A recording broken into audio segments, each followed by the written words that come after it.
नमस्कार शेतकरी बंधूंनो, मी किरण शावळे आणि आज तुम्ही अति महत्त्वाचा व्हिडिओ बघत आहे आणि आपली पेरू लागवड आणि डाळिंब लागवड ह्या विषयावर आज आपला व्हिडिओ आहे. पूर्व नियोजन कसं करायचं या संदर्भात आपण तमाम महाराष्ट्र शेतकरी बंधूंना त्याचं आज नियोजन सांगणार आहे. आपण हे जे क्षेत्र आहे ही क्षेत्र आपलं पूर्ण टोटल एक 10 एकर पूर्ण क्षेत्र आहे.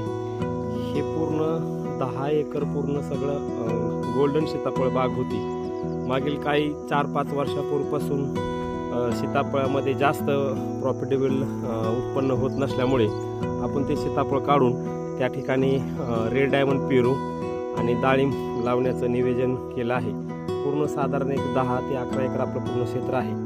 आपण पहिल्यांदा हे पूर्ण ही जी जागा आहे हे पूर्ण आपण सिंगल पलटी नांगराने जे सीताफळ काढल्यानंतर हे पूर्ण नांगरट करून घेतली आणि नांगरट केल्यानंतर आपण त्या ठिकाणी परत त्याला काखरी मारून परत त्याला रोटर मारला आहे.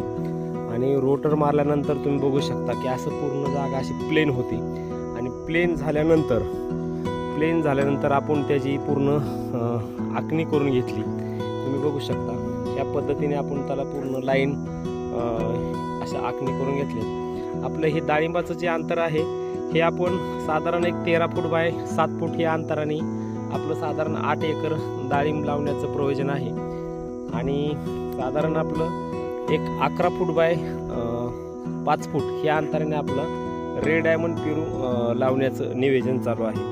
आणि तुम्ही बघू शकता की त्यासाठी आपण अशा ह्या पद्धतीने सबलाईन खांदलेला आहे. आणि आपण सबलाईन खांदून त्याची पूर्ण आतली लेवल करणं गरजेचे असते.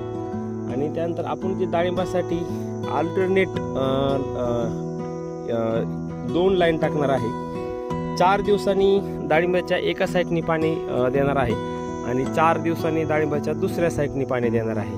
ह्या हिशोबानंच आपण अशी डबल लाईन टाकणार आहोत. कारण की आपल्याला थोडंसं आमचं काळं रान आहे आणि काळं रान असल्यामुळे थोडंसं निचरा होण्यासाठी आपण अल्टरनेट लाईन करणार आहेत. कारण आपल्याला एक साईडनी आपण पूर्ण सेंद्रिय पद्धतीने त्याला शेणखत, कोंबडी खत, वरखत, बेसोडोस आपलं बाकीचं सेंद्रिय पद्धतीने जीवाणू, बॅक्टेरिया हे सगळं टाकणार आहे. आणि एक साईडने